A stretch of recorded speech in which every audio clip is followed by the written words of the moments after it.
welcome. My name is Barkha Dutt. You are watching the Mojo Story, the digital platform that has been relentlessly on the ground reporting the COVID pandemic from across India. As you can see from where I'm sitting, we are still in the hinterland. For the last 10 days, I have been traveling through Uttar Pradesh, bringing you the carnage that COVID is creating in our villages, where most people are in fact dying at their homes, untested and undocumented. This is also the state where we have seen floating corpses in the Ganga and we have seen bodies buried in the riverbanks. We have personally documented 6 different towns along the Ganga River, and we will bring you our latest report from the 6 such ghat where bodies have been abandoned in just a moment from now. But let's start this program by showing you dramatic footage that we have obtained as drone cameras were set over the skies of Prayagraj. You can see that's an aerial perspective of how many bodies have been buried in that riverbank. We were there on the ground, in fact, in Prayagraj, reporting from the ground, where the local Pandit said to me, and he had a question for me. He said, will the government ever count our COVID dead? The point he was making was that no one will ever know whether these bodies draped in saffron but abandoned, either because people don't have enough money for cremations or because the stigma of COVID is still very real here in the hinterland. The Pandit at Prayagraj saying to me, why doesn't the government count our dead? And reminding us that these are people, these are families, these are men, women, and children, possibly. But at the moment, there isn't even an acknowledgement that is coming from the government. Instead, we're seeing either a denial or we're seeing a strange deflection and an argument that these are old traditions, that some people prefer to bury their dead instead of cremate them. Yes, we have met those people as well. We're not saying that that doesn't happen. But literally, every ghat that I have reported from now across UP, locals have testified to the fact that the surge in bodies, in abandoned bodies, literally mass shallow graves, is something that they have seen during this COVID peak. Now, let me, as I said, we've traveled across UP and we've documented, I've personally counted 1,000 plus of these bodies. I don't know if I've counted them right, but that was my count. And it just makes me wonder how many, what the actual scale is, if this is one person and a small team counting these abandoned bodies. And let me list the places we've actually been to, for which, by the way, we've been called vultures, but I think we're doing our job. Kanpur, Unnao, Varanasi, Prayagraj, Kannauj. And today we were at a ghat called the Nanamu Ghat, which is in a zilla called Kanpur Dehat. Let me play that little video for you. We'll have a detailed report in just a moment. And here too, we're seeing the same images that we're seeing literally at every riverbank along the Ganga that we have gone to. And we have now traveled from the east in of UP to the very west. Wherever the Ganga runs, we've been, traveling along with it. And, this is what we saw. This is what we saw, by the way, after a 30-kilometer journey on the river itself. And we'll have that report on our platform up tomorrow. But let me introduce our guests as we ask a critical question on the program today. Should we be trusting our data on our deaths at all? Can we trust it? Or are we actually looking at one grand data fudge? Some of the data manipulation is because we're just not counting people. Some of it is a lack of transparency. The mismatch, for example, between the district numbers and that are released literally every week, and what we're seeing at the cremation grounds. And some are simply because we're rendering rural India invisible. This is the big question today. Let me introduce our guests. We have PKD Nambiar, policy analyst on the program and commentator. Welcome to the program. Stutee Ghosh, radio jockey, is with us. But Stutee speaks today, if we can bring up Stutee in the screen now. Stutee speaks today as a young woman who lost her father. In this, I share her pain. I experienced pretty much exactly the same in this month of trauma. I think there isn't a home that has been left untouched. And I'm very keen to hear, as someone who's lost somebody, what she feels about not counting our dead, because that's effectively what's happening. Dr. Ishwar Gilada, not just the doctor of the front line, but somebody I find extremely good with data, is with us. Dr. Swapneil Parikh, who's for long been talking about what he calls bogus data. Let's bring in Swapneil in the screen and welcome him to the program. Yamini Aiyar, president of the Center for Policy Research, one of our most perceptive analysts, is with us. And we're also joined by Dr. Amit Gupta from Oxford today, a neonatal consultant. Welcome. We have a very eminent panel. And I want to just start you off with what I picked up at the 6th cremation ghat that I was at, where I want to distinguish. There are families who are cremating their dead. They come with the bodies. And then there are families who leave the bodies. And this is our report from the Nanamu Ghat in Kanpur Dehat. और गंगा नदी पर किश्ती में सफ़र करते हुए 30 kilometre का सफ़र करते हुए हम यहाँ नानामू घाट पहुँच गए हैं। और आप देख सकते हैं वही दृश्य यहाँ भी देखने को मिल रहे हैं कि शव जो हैं रेत में छोड़े हुए हैं। Bodies have been buried in the sand. यहाँ पे जो लोकल निवासी हैं उनसे बात करते हैं। भैया, आपका नाम? हमारा विनोद का नाम है। विनोद भाई, हम जो इस तरफ देख रहे हैं, अगर मैं कैमरा से अपने बोलूँ कि वो इस तरफ घूम के आपको दिखाए, तो यहाँ भी रेत में शव बरी किए हुए हैं। इसके बारे में बताइए कि पिछले 4-6 हफ्ते में आप क्या देख रहे हैं?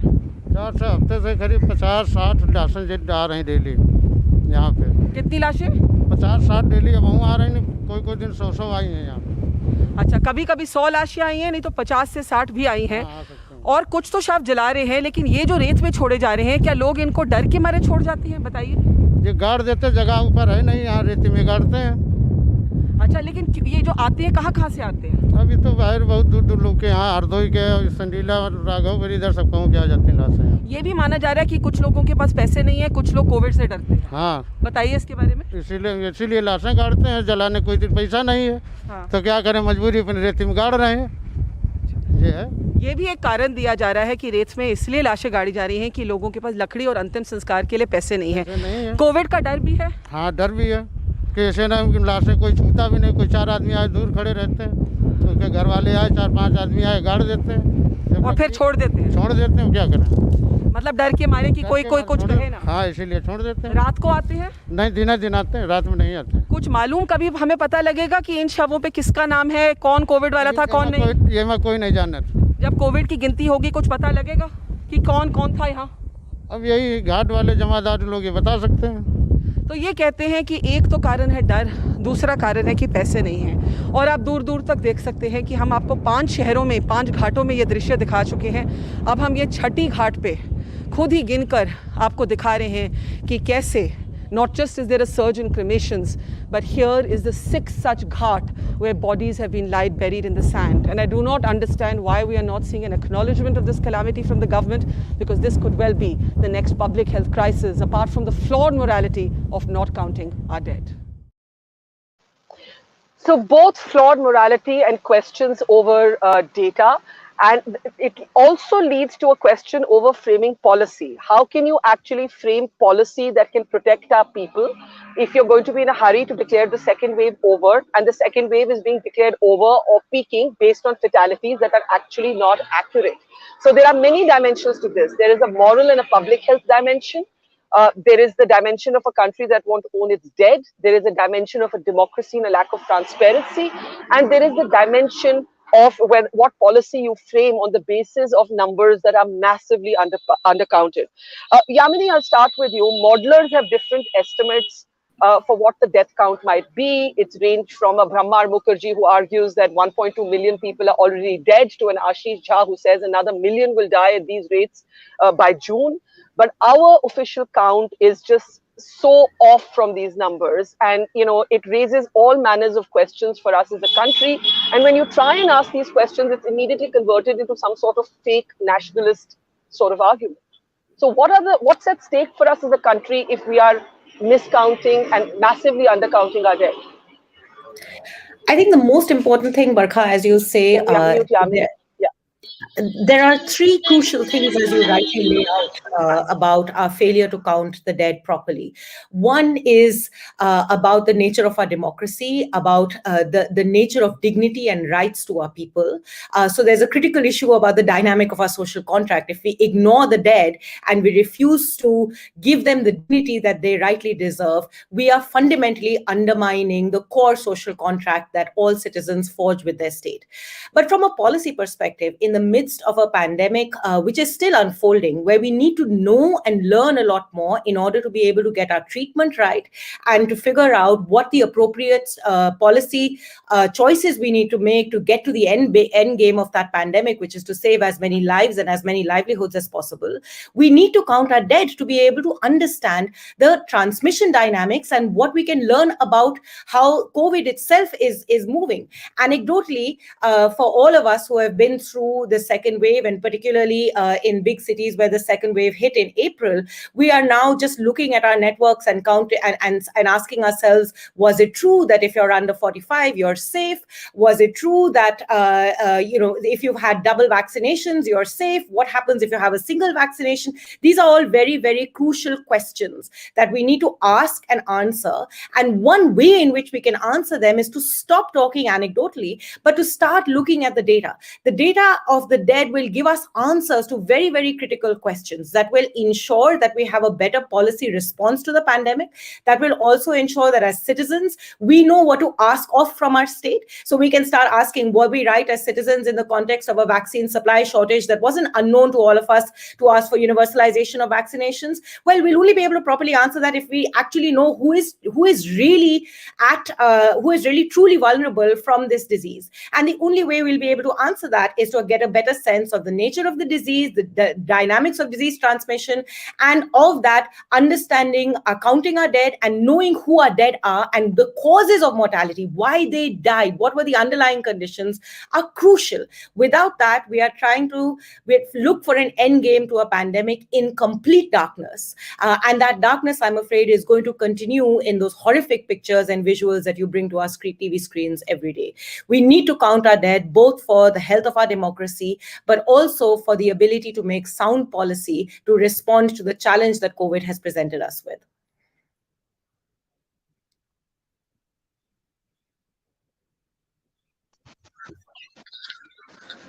Yeah, and do you feel that there's any move towards this transparency, Yamini? Because the fact is that these images that we are seeing, and they have not even been acknowledged at the highest levels of government. No, absolutely. I think the right response of government should have been to openly say, we have known for decades that causes of mortality and the quality of death registration in India leaves a lot to be desired. We have for decades failed to effectively count our dead, even in normal circumstances, and therefore it is only to be expected that in a time of a crisis like this, that the broken parts of our system are going to get exacerbated. So what the government should have done was to have welcomed data and crowd and information that is coming from journalists on the ground, from obituaries that are being collated by different journalists, from people with eyes and ears on the ground, to say, this is the only way we will know. And in fact, there's nothing to be ashamed of. After all, the reality of India's creaking and broken health system are well documented, and it is not about any particular government. It's about decades of neglect that we confront in the middle of a pandemic.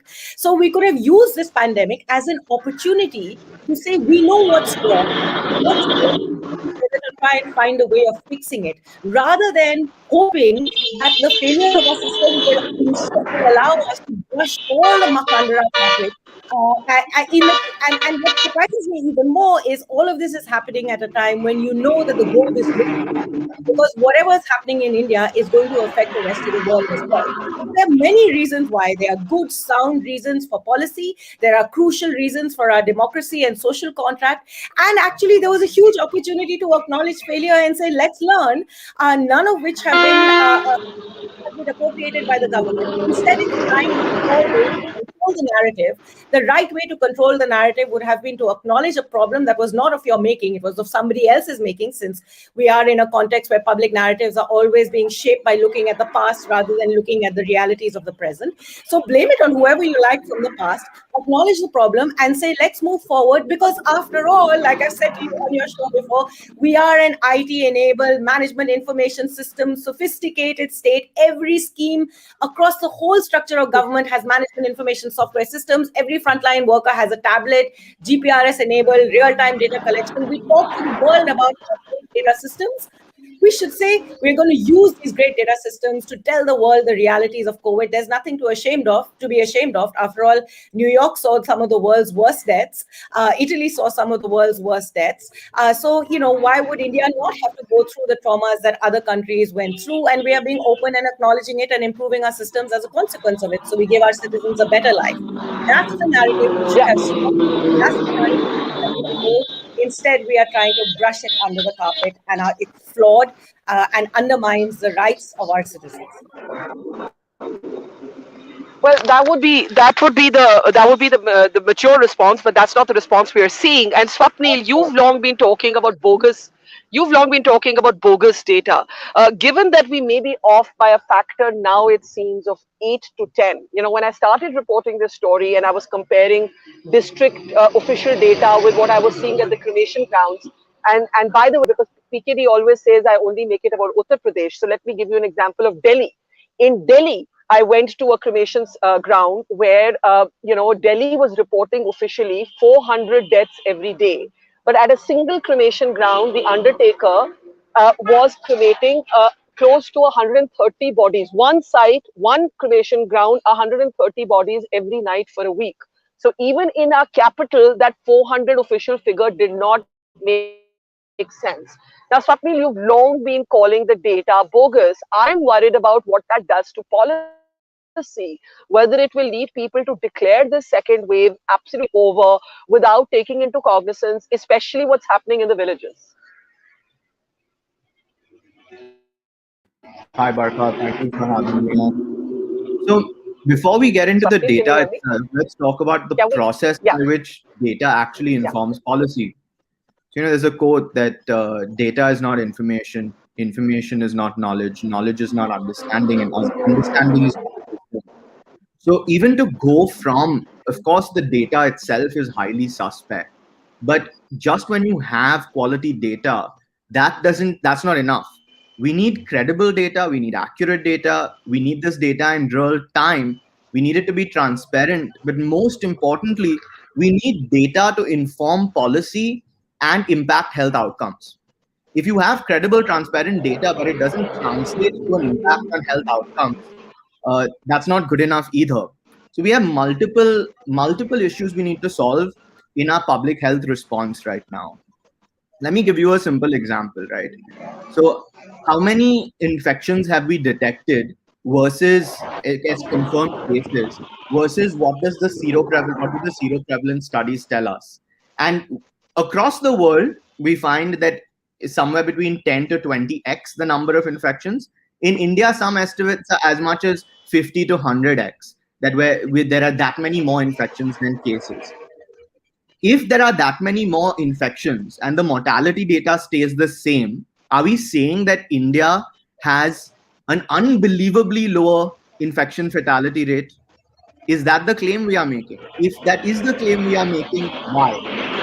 The only way to pass out the impact of the various factors on the infection fatality rate is if you have quality data. And worldwide, we have seen that the things that actually do impact infection fatality rates are, one is underreporting, and two is the age. So yeah, India does have a younger population, but even adjusting for the younger age of our population, there is a tremendous mismatch in what we expect based on the infection fatality rate observed worldwide and the number of infections we have estimated based on seroprevalence.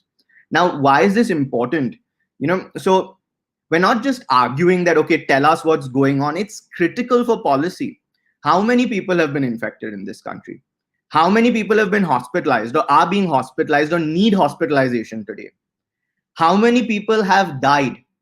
What is the age breakup of these people? What is the geographic distribution of these hospitalizations and deaths? It's only when you know these different aspects of the data that you can respond adequately. If we don't see a fire spreading, the entire forest is going to burn to ash. Now, one response that you could take is you could say that there's no fire, but eventually it is going to burn you. That's only going to work for so long. And that's what we saw happen in India. We concretely saw that there was poor data, was inaccurate data. I don't know whether we were the only ones receiving this data or whether the data being collected itself was flawed, but the data was flawed. It led to it led to projections that just didn't make sense to many of us. And then even when the data itself was suspect, but even when the data, when it became clear from the data, the little data we had available, that we were in an exponential growth phase, we didn't react. So we keep talking, like in March, in late March, there was no denying that we were exponential growth. It was clear to anyone who looked at the figures. So one is, of course, the data itself is inaccurate. It's not real time. Look at what's happening with B.1.617.2. This is a great example. This variant, this is the variant that Indian scientists lovingly named the double mutation variant. But this the variant that we detected in India, it has spread to other countries, and analysis happening in those countries is now informing our policy. A problem that should have been detected in India, there has been a lag time of several months. We have so many open questions. How much more transmissible is this? Is there immune escape? How is it impacting our vaccines? What is the impact on a single dose of the vaccine? On 2 doses? We don't know. We should have been telling the rest of the world. We're waiting for them to tell us 3 months after it's too late. Is this not a problem? Don't we need to fix this? How can we respond effectively? And just one last point, Barkha. Indian scientists working for the government are genuinely overwhelmed right now. I talked to some of them. They're doing quality work. Our scientists are excellent. They are overwhelmed right now. There is a lot of data analysis that needs to happen. Look at other countries. They put out raw data. They get international experts, local experts to analyze it and guide policy. That's what we should be doing. Leverage our Indian scientists outside of the establishment. My point is my can I just come in? My point is, you are arguing in a utopian framework. This framework doesn't exist. We cannot get the government to acknowledge the bodies that people like myself and other journalists, notably Dainik Bhaskar and Divya Bhaskar out of Gujarat, have stellar work by these regional papers in Gujarat in particular, and by Dainik Bhaskar in the Hindi heartland. Some of us have been on the ground as well, relentlessly. And these images that if we can just play again what we saw today at Nanamu Ghat, just this little video, I mean, I myself, Swapneil, have lost count of how many such bodies I've seen, and all you have on Twitter and other platforms are BJP supporters making all sorts of bizarre explanations about how this is a tradition, ignoring the surge of deaths, the surge of bodies that every single local villager is testifying to. Now, I want to just a human perspective before we look at data and policy to Stutee. Stutee, like so many homes in India, has lost somebody. She lost her father, and I know, having gone through that curve myself, having lost my dad, that how you go through that hope against hope, and then you're left with that emptiness, and then you're left with this anger because you want different. You don't want this to happen to other people, and there is something about not owning and not counting your dead that is morally, at least in my opinion, deeply egregious. So I just want, Stutee, your perspective at the fact that we have absolutely no idea, not just of how many people have died, but who they are. We don't know their names. We don't know what their stories were. We don't know if they were men, women, or children. We don't know what tragedies they went through, as they just lie either floating in the river or, buried in the sand. Stutee, go ahead. First of all, hats off to you for what you have been doing, and especially after what you've gone through. I can say I understand it. Losing a parent, losing a father, and then reporting on this is tough. When I see the pictures today, the drone pictures, we've been hearing about how there are bodies floating in the rivers, how nobody's claiming them. This is the ultimate betrayal by the state. You had people who were defending this government saying that it's happening everywhere, we are overwhelmed, it's actually the disease that's killing people. No, it is the fact that they fail to get treatment, the fact that so many of them died waiting to get into a hospital, died waiting for oxygen, died waiting for an ambulance. We've all seen that struggle up close and personal. And finally, the indignity in death. The fact that you will not even acknowledge that these are your people, that they died. And what is worrisome is, for those of, I mean, for us, it's a personal loss. I don't know how we are going to cope with it and deal with it.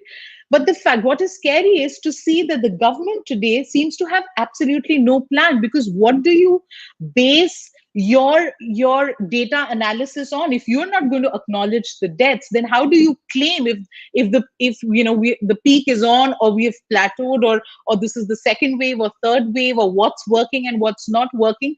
Because you're in denial mode. This doesn't seem like a government that wants to make amends. It doesn't seem like there are people who will acknowledge what has gone wrong, because that's the first step to actually getting things back on track.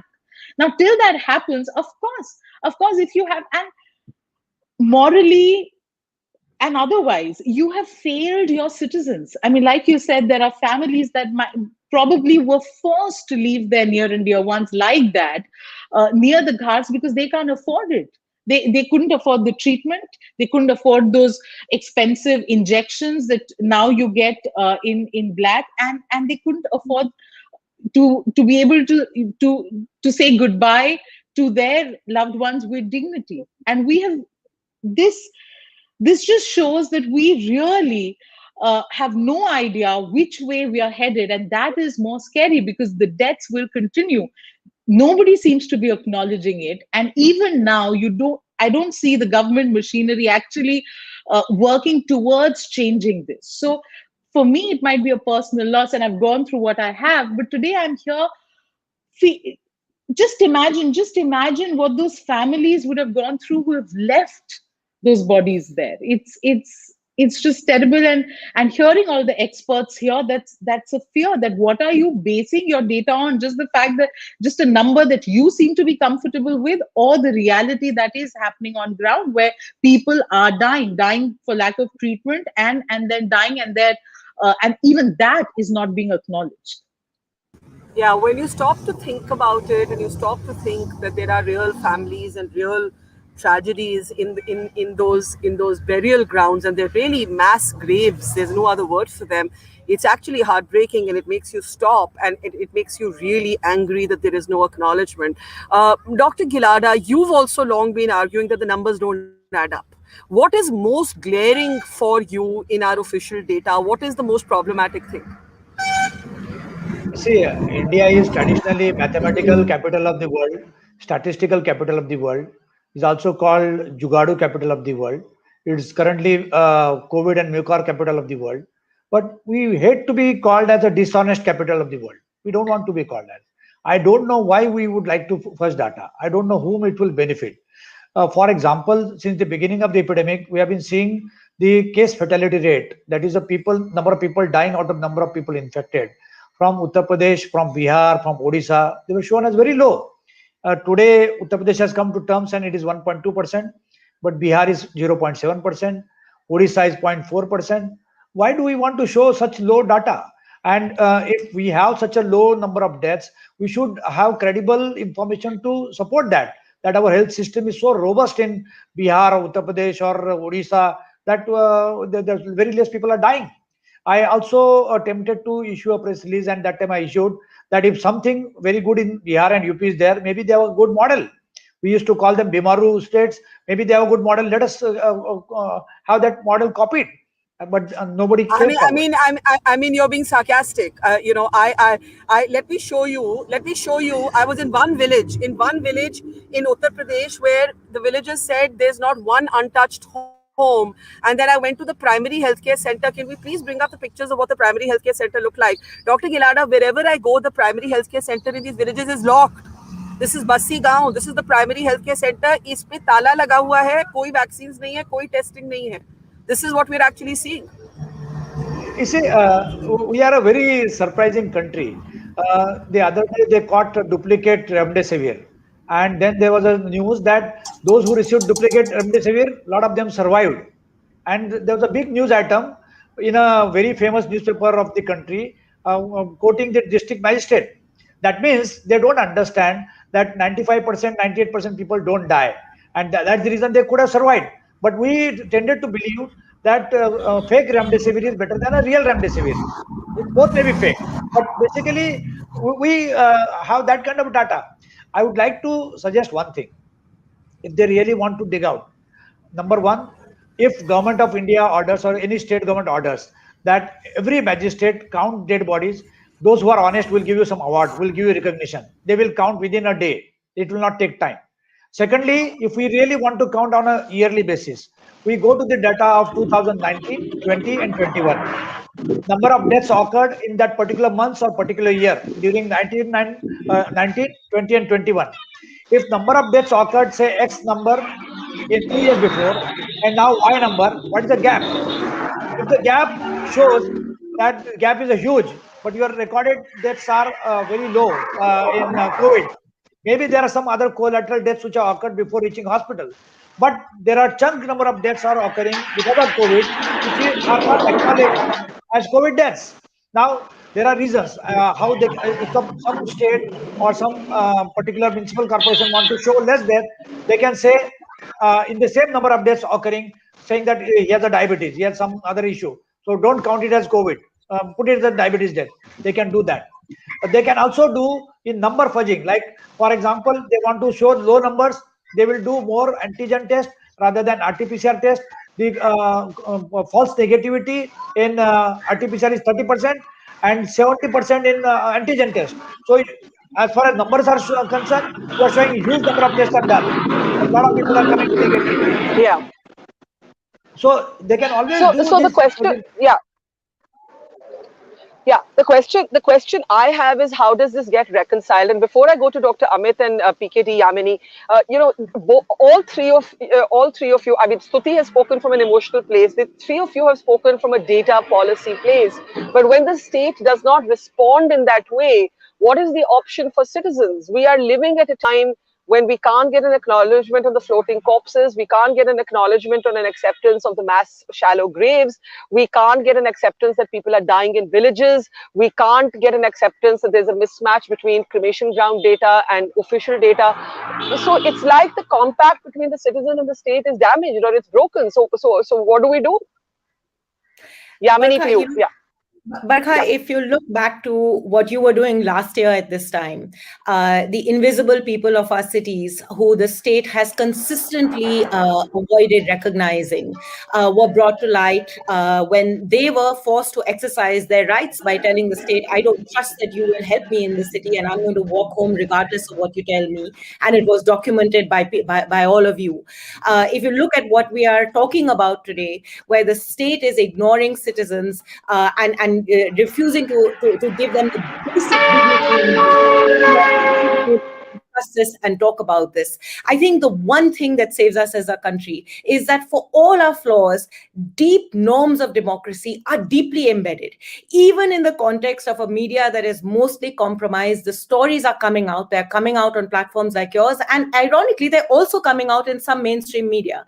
Amartya Sen was not wrong when he said the reason why you don't have famines in democracy is because democracy always triumphs.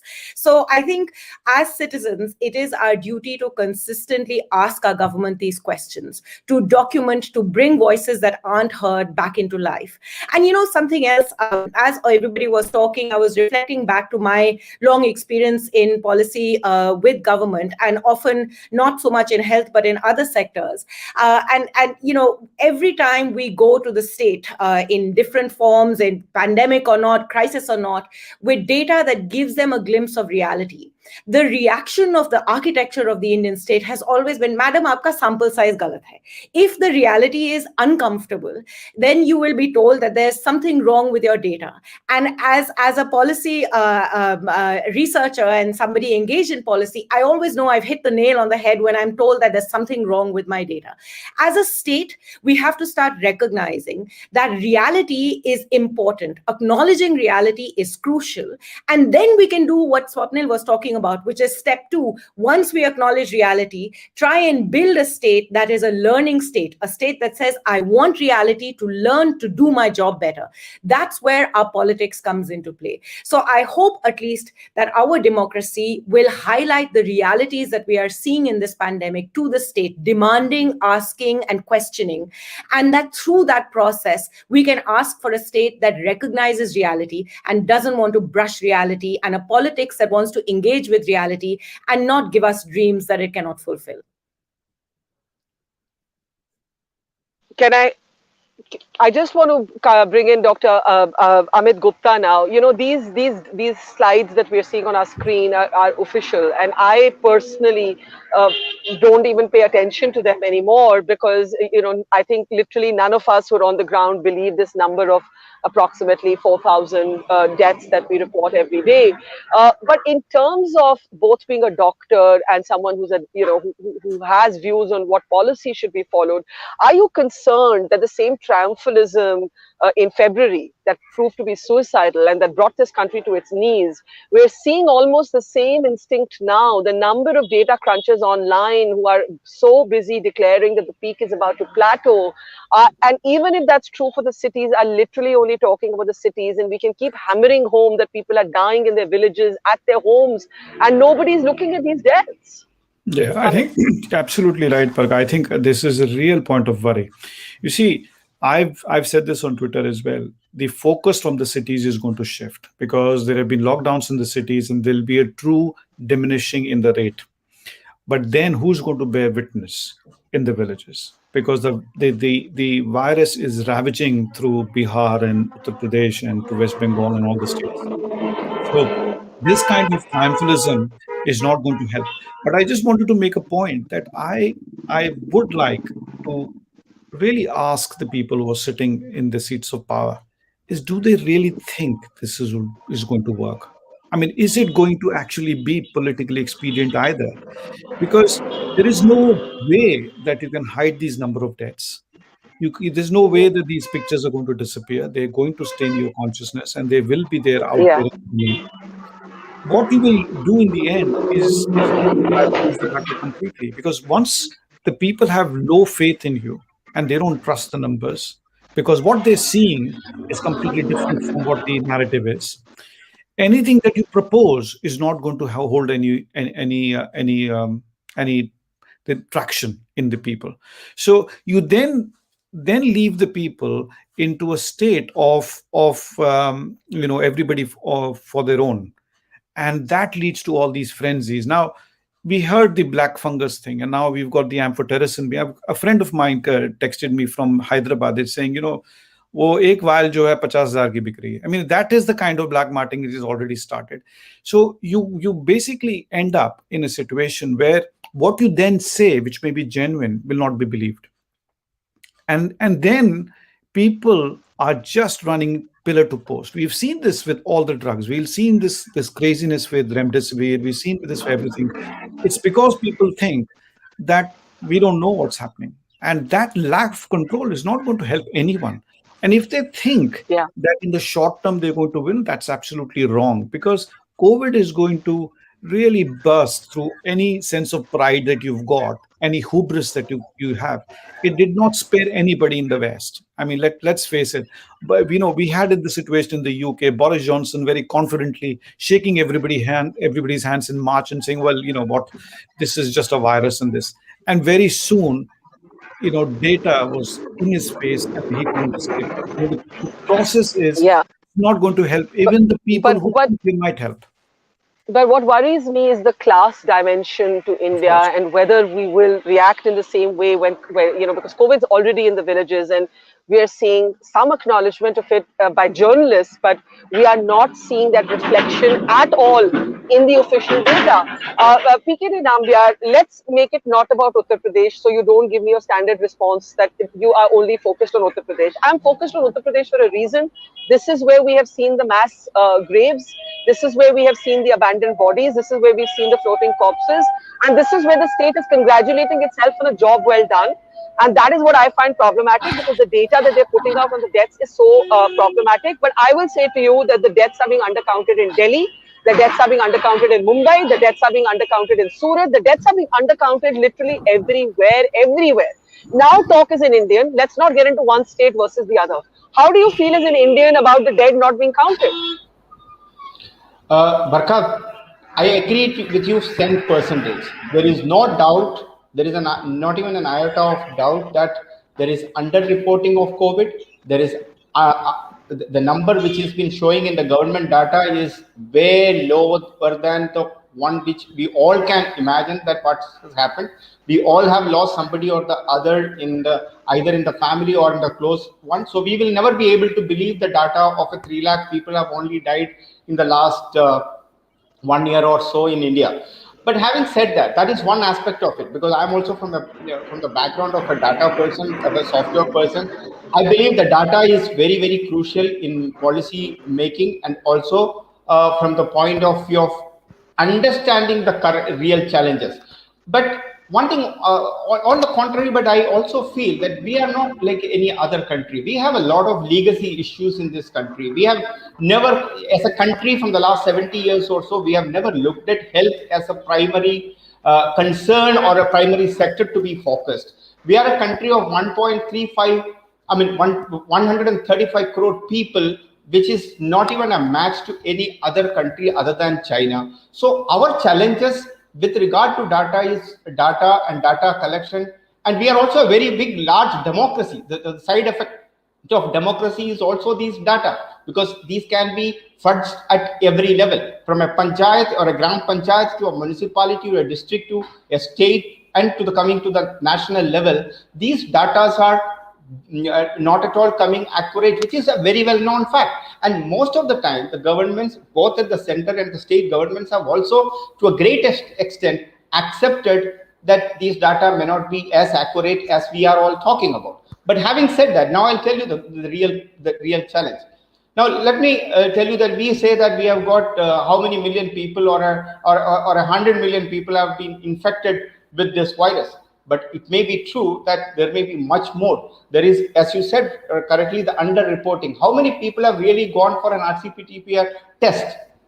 So when the tests are alone not happened, how do you even clearly There are say no that? tests available. There are no PKD. There are no Precisely. testing. There is no testing facility in the villages.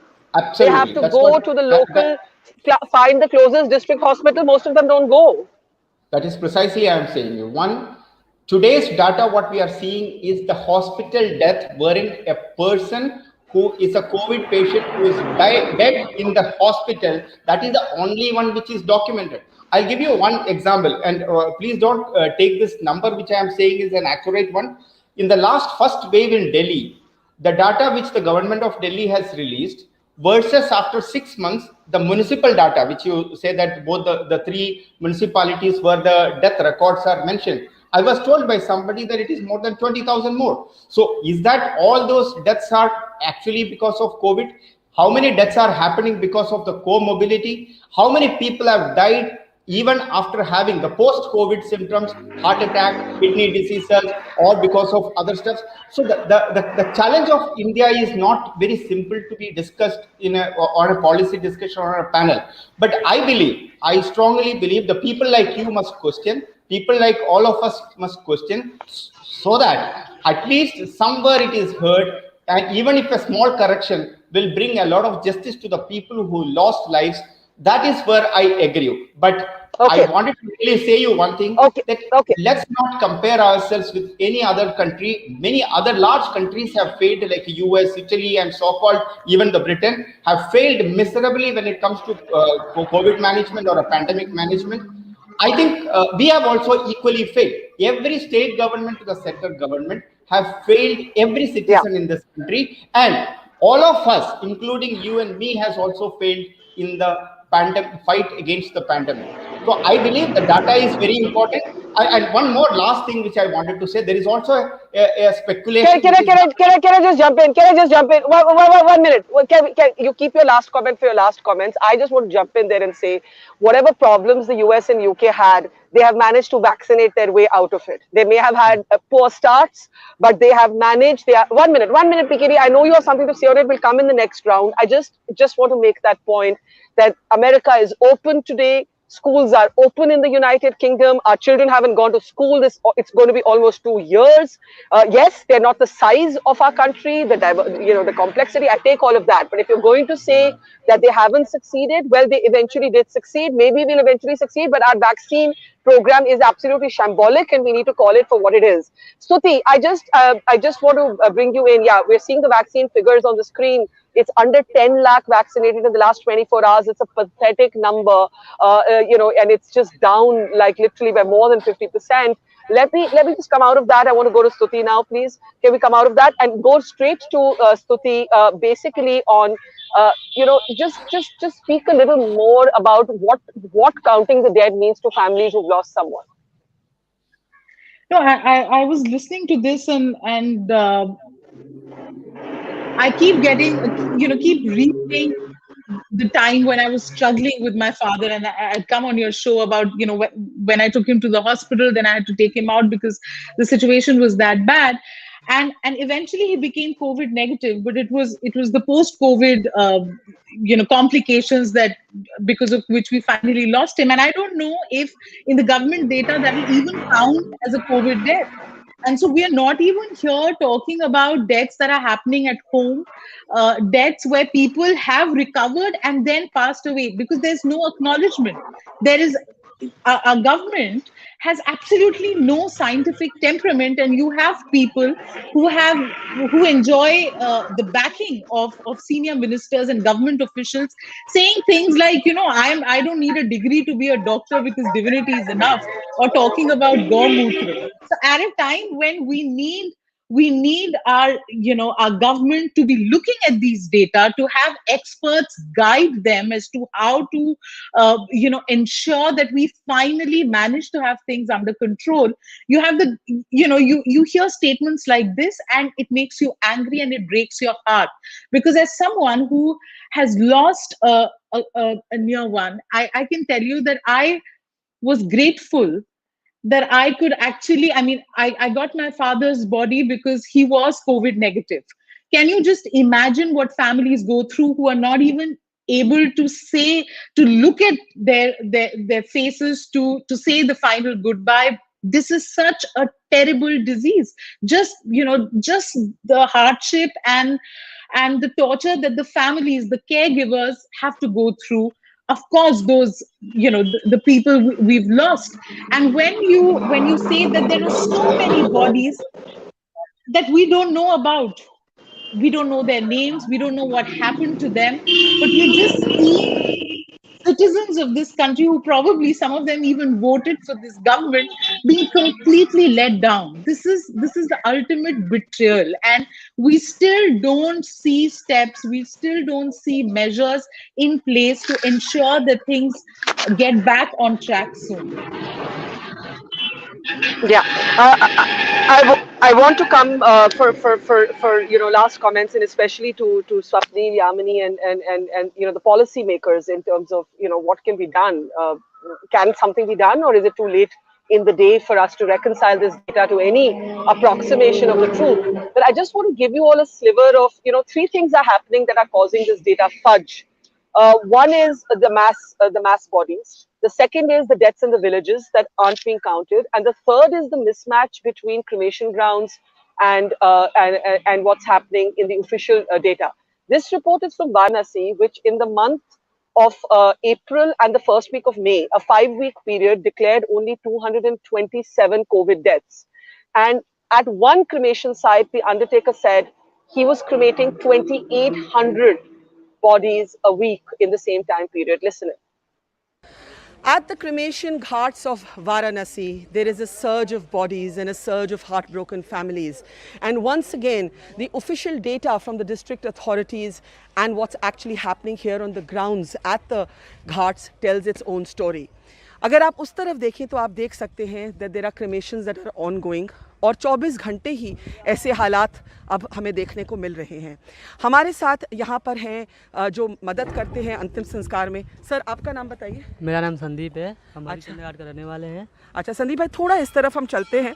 हम देख सकते हैं कि हम गंगा के किनारे हैं और ये हरीशचंद्र घाट है, यहाँ पर अंतिम संस्कार किए जा रहे हैं। आप मेरे पीछे देख भी सकते हैं, क्रिमेशंस चल रही हैं। बहुत से लोग तो वाराणसी के हैं, लेकिन बहुत से लोग आसपास के गाँव से भी आते हैं। आप बताइए संदीप भाई, पिछले कुछ हफ्ते कितनी बॉडीज़ यहाँ पे आ रही हैं? यहाँ पर 400-500 इतना लाश आ रहा था कि उतना हम लोग खुद परेशान हो गए थे। दूसरे जो इतना आदमी तड़प रहे थे पैसा कमाने के लिए, वो घाट पे आया के लाश को जो राखी होता है विसर्जन, वहाँ जैसे गोलियाँ है ना। हाँ, पीछे अगर आप देखें गंगा के तट, उस तरफ आप देख सकते हैं हर जगह पायर पे पायर आप देख सकते हैं। बताइए संदीप। जैसे वहाँ गोलियाँ है, ऐसे बहुत लाइन से एकदम था, 15-20 तो इससे था। हाँ। तो जिनके सोना पारी से सोना चलता है ना, तो इन्हीं की वजह से कितने आदमी आके यहाँ पे कमा रहे थे। हम लोग का शरीर इतना थकान हो गया था कि हम लोग भी सो नहीं पा रहे थे। आपने कहा कि आपने 500 बॉडीज देखी। 500 बॉडीज कितने दिनों में? और हो गया 20-25 दिन हो गया। 500 बॉडीज एक दिन में? एक दिन में 500 बॉडीज। संदीप भाई बात कर रहे हैं कि एक दिन में ये देख रहे हैं कि 500 बॉडीज। आप बताइए, आपने आंखों देखो हाल, आपने क्या देखा पिछले कुछ हफ्ते? एक दिन में 400 बॉडीज। वो पहली बात किया है, अभी हफ्ता भर पहले से डाउन हो गया है, नहीं तो बहुत हम लोग खुद परेशान हो गए थे। यहाँ ऊपर से वो चीता वो देख रहे हैं, लकड़ी देख रहे हैं ना। हाँ, पीछे तक मैं देख रही हूँ, पीछे तक लकड़ी पड़ी हुई है वहाँ पर जी। वहाँ पे उस समय ऐसा था, वहाँ पे लाश जलने लगा कि वहाँ का लकड़ी एकदम खत्म हो गया था, ऊपर भी लकड़ी खत्म हो गया था। मैं कैमरा से कहूँगी वो जरा इस तरफ आए, आपको मैं घाट दिखाती हूँ। इस तरफ यहाँ क्रिमेशंस चल रही हैं। अगर कैमरा पीछे घूमे तो आप देख सकते हैं कि गंगा किनारे हम खड़े हैं, और मैं यहाँ पर भी आ जाती हूँ और संदीप भाई के साथ मैं उतरती हुई गंगा के किनारे चलती हूँ। तो अब हम गंगा के किनारे पहुँच चुके हैं, और यहाँ पर भी आप देख रहे हैं कि यहाँ पर भी मेकशिफ्ट पायर्स बिल्कुल नदी के किनारे यहाँ पर चल रही हैं। तो संदीप भाई, मैं आपसे ये पूछूंगी कि आपका भी तो इस पे एक मानसिक एक असर होगा ना, आपको भी रात को नींद नहीं आती होगी? नींद आती नहीं है, और पहली बात ये हम लोग इतना थक गए थे। अब पारी में मतलब क्या है कि जैसे मालिक है तो उनमें काम करता हम लोग होंगे ना, तो जब मालिक है हम लोग जब सोचने जाते रहे तब मालिक वहाँ पर उड़ा देते रहे, चलो काम करो। इतनी काम लोग फंस गया था, इसलिए हम लोग परेशान खुद हो गए थे। अभी थोड़ा कम हुआ है, लेकिन पीक पर आप कितनी बॉडीज रोज देख रहे थे? अभी 20-25 तो देख रहे हैं अभी। और पहले एक हफ्ते पहले 400-500 आता रहा, वहाँ से लेकर पीछे तक। वहाँ से लेकर, और जो रेलिंग देख रही है ना लकड़ी वाला, हाँ, पीछे वहाँ तक। हाँ, वहाँ से लेकर वहाँ तक पूरा ग्राउंड पूरा था कि यहाँ पे आदमी जलाने के लिए भी आए ना, परेशान हो जाते रहे। सबसे ज्यादा मुश्किल लोगों को क्या हो रही है? लकड़ी की कमी पड़ रही है, पैसे की कमी पड़ रही है, क्या हो रहा है? लकड़ी की कमी नहीं पड़ रही है ना, पैसे की कमी पड़ रही है। जो भैया जो दे रहे हैं वही में इतना काम हो जा रहा है हम लोग का। आपके लिए सबसे बड़ी मुश्किल क्या है? मुश्किल यही है कि बस कमाना है, खाना है, परिवार देखना है, और क्या देखना है। और आपके क्या हाल है? आपको डर लगता है कि आपको भी कोविड हो जाएगा? नहीं, तो इतना डर तो नहीं है। अब पहले इतना हंगामा था कि हम लोग भी डर जाते थे, बाकी अब डर नहीं है। अब हम लोग भी मास्क खोल के रहते हैं तो भी डर नहीं है। वैसे मास्क खोल के नहीं रहना चाहिए, लेकिन आप यहाँ आए हरीशचंद्र घाट पे, हम गंगा के किनारे खड़े हैं और यहाँ पे क्रिमेशंस जारी हैं, और ये हमारे साथ संदीप भाई हैं। संदीप भाई हमें बताते हैं कि पिछले कुछ हफ्ते उन्होंने ऐसे दृश्य देखे कि रोज़ 400 to 500 cremations. These are not the abandoned bodies. These are the bodies where families are bringing forth the COVID deaths themselves. But there is a huge mismatch in the official data and the pyres that are lighting on ghats like this one.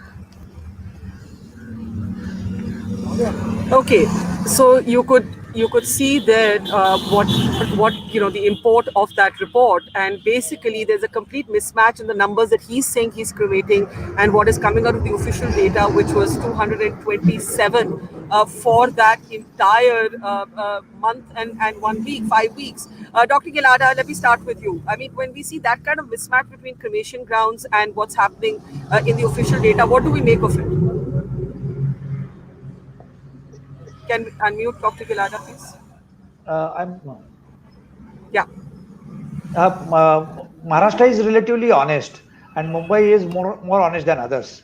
If you see any other states, any other city, Mumbai does a death audit, and every now and then they keep on adding the deaths.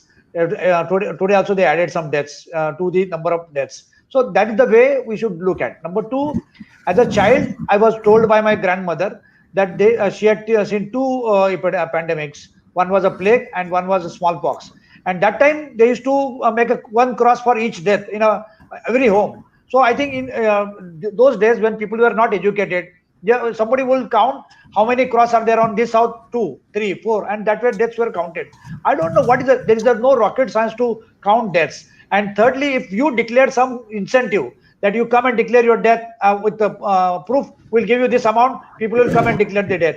And lastly, there must be some benefit people may be deriving. For example, if benefit is ration, per person ration you get something, per person you get something. So they will not declare the deaths also ultimately. So I think we need to look at all those issues, reconcile the data, have some honesty. Let us our country not be called as a dishonest capital of the world, and that is the only thing we should do that.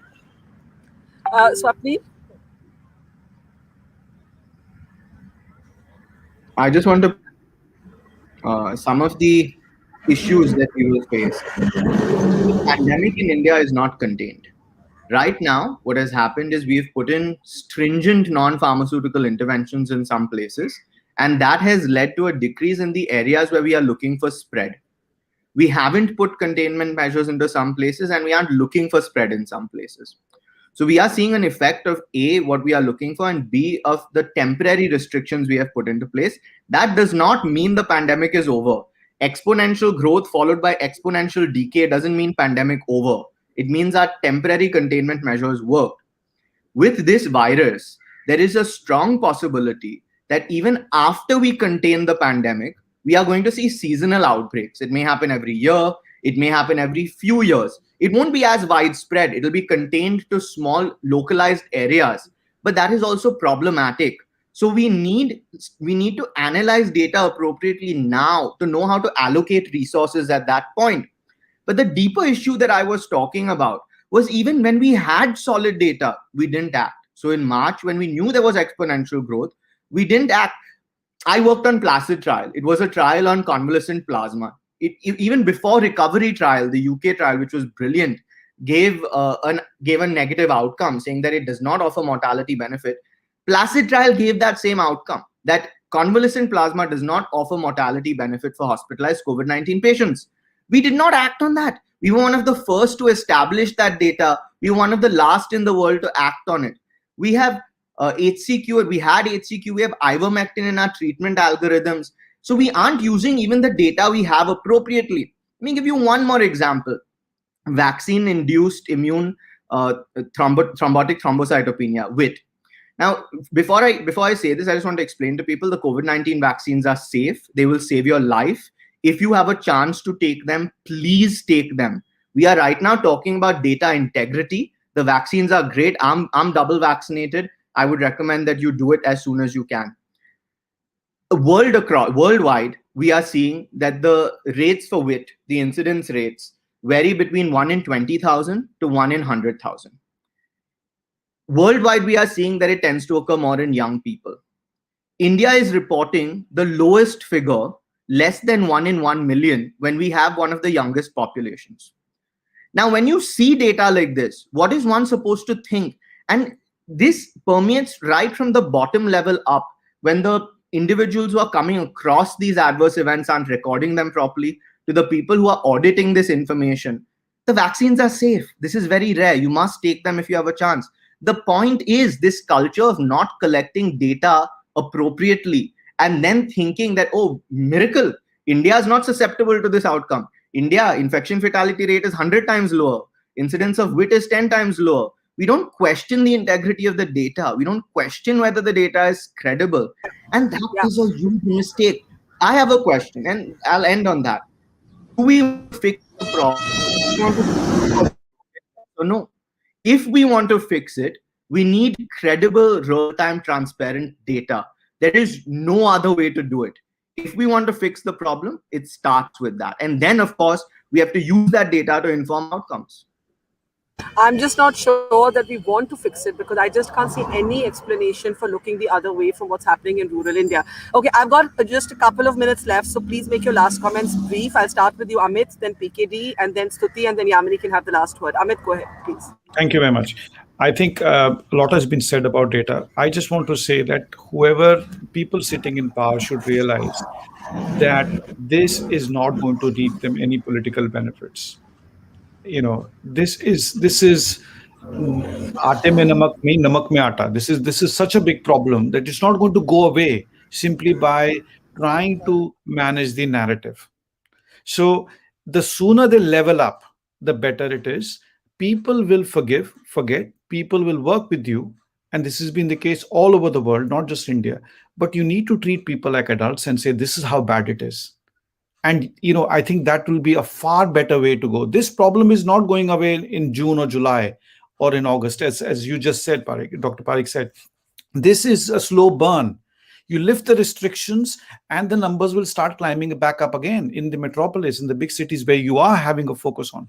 So it has gone beyond the point where you think that there will be some benefit in just able to manage the numbers in some ways. That point is we have crossed, and people need to realize that in the political spectrum it is much better to level up and just own up to this problem and then work on it. Otherwise, we are just going to go from one data fudge to another, and it's not going to work. I couldn't agree more. Piketty, last words. Piketty, can we unmute you, please? I agree with all the doctors in the panel that, of course, data is very important, and we have been very poor in creating a credible data at every level. So it's not about to one government or another government. We have failed. But one thing I wanted to tell you, because there is also even in this discussion, there is something has come up that even deaths are not accounted in this country, which is not wrong, which is not right. We are saying that 95 to 98% of our population is now a part of a UID, that is the Aadhaar card. That means every death will be, I would say that 95 or 90% of the death will be documented, and this data will come. But the challenge is going to be, Barkha, is these all these people who have died, have they died because of COVID? Have they died because of this pandemic? That data, I believe that I'm afraid we may ever be able to come up with the true data. There is no doubt. But let's not create in such a way that we do not have any system in place. Today, for an example, we have bank accounts. The number of bank accounts in this country today, or in the UID people, all these people are, these deaths and births are today documented in this country much better than ever. Much better than ever. I see what you're saying, but the problem is, and I'll just give it to Stutee and Yamini after that, is that when the test doesn't happen, the death certificate will give some other cause, even though it's COVID. So we have come across family after family where the doctors verbally said COVID, the symptoms are all of COVID, but there's no RT-PCR, so there's no COVID on the death certificate. Absolutely, right? absolutely. So that's COVID what's happening. COVID numbers, you will never be able to get an accurate data in this country because there is no scientific method of. There's not enough testing. Not about even testing. Even some of the tests, I know somebody who had died, they have got the COVID negative, but actually the second test it was positive. Okay, I'm out of time. You could measure excess deaths from last year, and that will give you an idea. That is the only way of indication. That data will come after a year, maybe. Okay, Stutee quickly, and then Yamini can wrap it up. Yeah. I've said I had to. I'll just end by saying that acknowledging that there's a problem is the first step towards actually fixing it. And I wish that those in positions of power understand that people need to be alive to be able to vote for them. So, I mean, there's enough of positioning and PR and optics. I think we're really looking at the government. People are not fools. We've been scarred for life. People who have lost their near and dear ones, who've seen the suffering firsthand, will not forget this, will not forgive this. So please, it's time that you at least start by acknowledging the problem and working towards it. I generally don't quote WhatsApp forwards, but there was one that I will, which is, they promised us Ram Rajya, it's Ram Bharose Rajya, and I don't think that will really help them in any way in the future. Okay, Yamini, last word to you. You did speak about moving from a flailing state to a failed state. The institutions of the state are still missing, and they're especially missing in rural India. And the class dimension worries me terribly once the cities declare the worst over in the second wave, is anyone going to care about the poor? Are we going to see a repeat variation of the migrant labor crisis that we saw in 2020? Sadly, we are not far from that. Even sitting in Delhi, we can see everyone is now heaving a sigh of relief and awaiting the lifting of the lockdown, even as this is spreading across all parts of the country. So it is incumbent on all of us as a citizenry to ensure that those who have been invisibilized by the state do not stay invisible. Programs like this, the work that you are doing and others, are going to be so crucial to achieving this mission. And that's my hope in the remnants of democracy that are left in India. But on a policy front, I just wanted to say two very quick things. There are two challenges that we need to deal with. One is, how do we address this problem going forward? And the second is, what can we do about the problem as it exists today to learn from it going forward? One, as was said earlier, Bombay has been a good example of how you collect death data. And why that data is so important, because it also helped in them being able to address the pandemic at its peak. Now that that model has been widely talked about in the country, ensuring that learnings from that model are placed in different states and districts is going to be critical, particularly districts that are largely rural. The IAS has a great internal network. It should deploy that network to learn and act now. For deaths that have already taken place, two things. We know that from all the newspapers that you've seen this rush of increased obits, that itself, just getting people to crowdsource all that archival obituary data, do a comparison with last year and this year, and convert it into a database which gives you age, death, etc., will at least give us some understanding of what has happened in urban areas. It is not accurate, but it will give us an assessment that is better than the flawed numbers that we have today. In rural India, Indian civil society has embedded in many parts of rural India the art of social audits. So once we get past the immediate crisis that we are confronting today, if India is going to commit itself to learning about the pandemic and helping its citizenry, we need a campaign of social audits to collect data on what actually happened in rural India. We may not get exact cause of death, but we will get an understanding and assessment. And most importantly, this is at the heart of participation. This is at the heart of democracy. Every aspect of pandemic management and data that Swapneil was talking about, including treatment protocols, need to be built through ground level participation. Social audits can help us do that. So I do think that as a country, we should demand a large scale social audit of death and social audit of COVID as it unfolded in different parts of the country. That's the only way we will know, we will learn, and we will better ourselves. I mean, I agree with literally every single word that you've said, except that I do not share your optimism that any of this will happen. I feel like we're, entering a kind of black hole of information and transparency, especially when it comes to actually knowing how many people died from COVID. But we have to hope, and we have to, as you said, keep demanding at least the dignity in death for our citizens, which goes to the heart of this. And I think what everybody has said is that you can't solve a problem till you acknowledge it exists. And I think what we're seeing is the failure to acknowledge the scale of the calamity. But we have to leave it there with the commitment that we will continue to report from the heartland and not take our eyes off the villages while also reporting from the cities. Thank you very much to our panel and to our audience. We'll see you tomorrow with another report from literally ground zero. So see you then, and thank you for watching. Goodbye. It's great to see you here. Thank you for watching our work. If you haven't subscribed yet, don't forget to click the bell icon and subscribe to Mojo Story and support independent, robust journalism.